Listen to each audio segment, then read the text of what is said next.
আসিনি, এখনো পুরোহিত আসার কোনো নামগন্ধ। হ্যালো সবাইকে, শুভ নববর্ষ।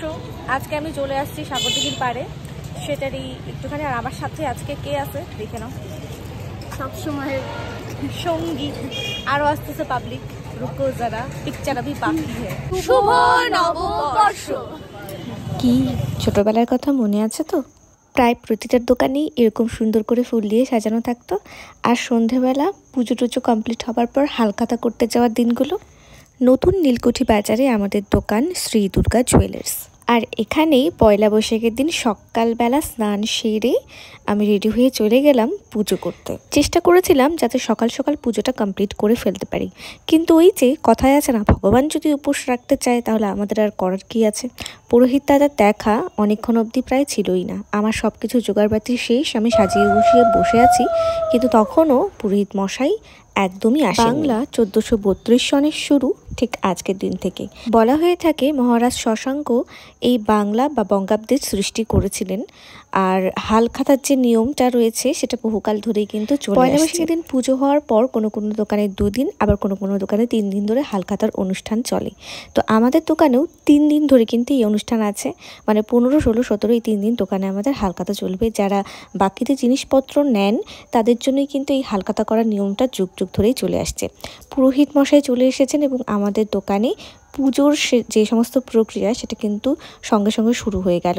আর এই হচ্ছে সেই খাতা। প্রত্যেকটা বছর নতুন করে একটা খাতাতে পুজো দিয়ে সেই খাতাটাকে প্রস্তুত করা হয়, যাতে পরবর্তী বছরের হিসেব নিকেশটা খুব ভালো মতন করা যায়। আমার মনে আছে ছোট ছিলাম যখন আমাদের বাড়িতে অনেক দোকান থেকে হালখাতার কার্ড আসতো। বাকি না থাকলেও কিছু কিছু দোকান থেকে পরিচয়ের জন্য, বেশ ভালো পরিচয়ের জন্য আমাদের বাড়িতে এসে কার্ড দিয়ে যেত। এবং আমরা সন্ধেবেলায় প্রায় অনেক দোকানে যেতাম এবং প্রত্যেকটা দোকান থেকে একটা করে মিষ্টির প্যাকেট এবং নানান রকমের ক্যালেন্ডার বাড়িতে নিয়ে আসতাম। এখন আর অতটা দেখি না, ঠিক যেমন এইবার কিন্তু আমার পার্সোনালি হালখাতার কিন্তু কোনো রকমের কোনো নিমন্ত্রণ আসেনি। পুজো পর্বটা শেষ হয়ে যাওয়ার পর আমি বিকালের থেকে একটুখানি ঘুরতে বেরোলাম আমার বন্ধু বান্ধবদের সঙ্গে। এই যে আরেকজন আসলো। পয়লা বৈশাখের এক মন ভালো করার বিকেলে একটুখানি সময় না কাটাতে পারলে নিজেরই যেন কেমন কেমন লাগে। ওরা সবাই সেজে এসেছে, আমি আজকে সময় পাইনি, আর তার মধ্যে অনেক কাজ ছিল বাড়িতে, সেই জন্য আমার যাওয়া হয়নি। মনে হচ্ছে গাছের নিচেই আমি একটা রূপকথা বলছি, আমাকে একটা ছবি তুলে দিলাম। কি গাছের নিচে রূপকথা বলতেছিস দেখি?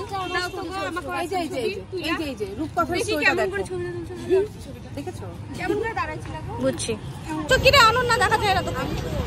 এখন আমরা চা খাওয়ার পথে এগোচ্ছি।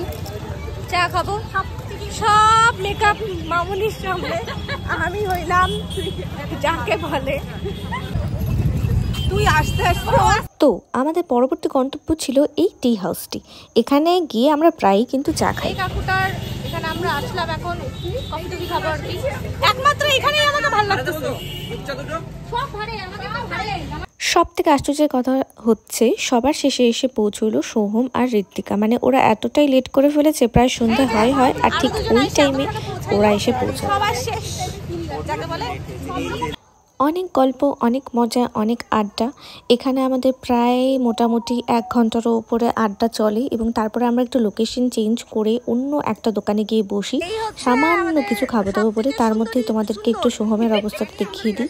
ও চুল সেট করে আসেনি, তো তার জন্য এখানে এসে চুলটাকে সেট করছে, এবং সেটাও ফ্রন্ট ক্যামেরা দেখে। ছোটোবেলার মতো দোকানে দোকানে গিয়ে ক্যালেন্ডার বা মিষ্টির প্যাকেট আনার চলটা বুঝেই হয়তো আজকে একটু হলেও কমে গেছে, কিন্তু এখন এটা অন্যরকম একটা, বলে না, একটা যুগ যখন যায় তখন আরেকটা অন্য কিছুর প্রবর্তন হয়। আমাদের ক্ষেত্রেও কিন্তু ঠিক সেরকমই।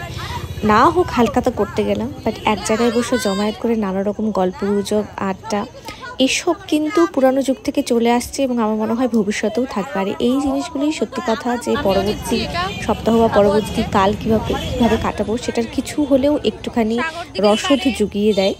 তো আলটিমেটলি এখানে আমরা বেশ খাওয়া দাওয়া করলাম। খাওয়া দাওয়া করার পর এখানেও অনেকক্ষণ ধরে আড্ডা মারার পর আর কিছু করা ছিল না, তারপর একে একে আমরা বাড়িতে চলে আসি। তো লাস্টে পান খেয়ে মিষ্টি মুখ করে বাড়ির পথে রওনা দিই। তো আপনাদের নববর্ষ কেমন কাটলো অবশ্যই জানাবেন, অ্যান্ড প্লিজ সাবস্ক্রাইব।